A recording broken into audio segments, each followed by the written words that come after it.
Hello, good morning everyone, mga lalabs. Kumusta po kayo?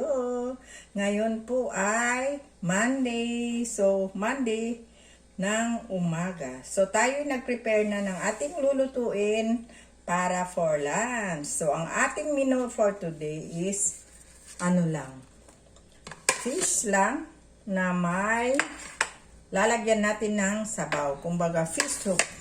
Then, dahil marami tayong mga malunggay sa harap at saka lukbati, yun na lang po ang ating ihahalo. Yes, nakakatipid po tayo sa ating araw-araw dahil sa malunggay at lukbati. Saan ka pa?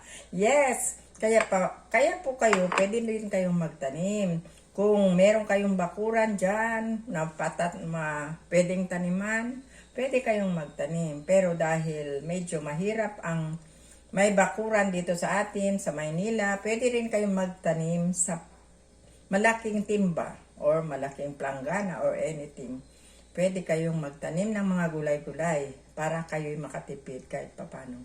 Kasi meron nga akong kakilala na may rooftop siya. So wala siyang lupa. Pero ang ginawa niya, sa timba, nagtanim siya ng malunggay.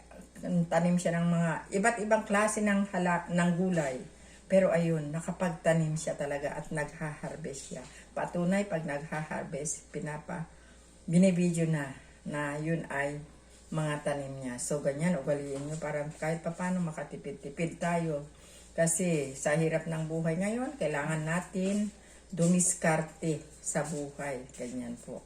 Tayo po'y kailangan gumawa ng paraan sa ating pang-araw-araw na panghihilangan kasi talagang kung aasa tayo sa puro bili, lalo na ngayon na mahal ang bilihin, talaga naman, di ba? So, ugaliin yung magtanim. Yes. Para yung bibilhin nyo, yung wala na lang sa inyo, di ba? Kagaya ito, yung pinakaulam namin ngayon is fish lang. So, meron na kami pansahog. So, kung bibilhin mo pa yung pansahog, ang mahal-mahal ngayon ng mga gulay, maniwala kayo. Ang isang tali ng kangkong is 20 pesos. So, pag wala kang pera, pinapahati mo pa, diba? So, ang malunggay, 10 pesos din ang tali. So, pag binili mo itong malunggay na to is mga mga 15 or 20 pesos na. Tsa plus lukbati, o diba? Makakatipid kayo talaga. Pag kayo'y nagtanim sa inyong bakuran, wala pong problema kung wala kayong bakuran. Sa planggana, sa timba, lagyan nyo lang na lupa, taniman nyo. Ayun na.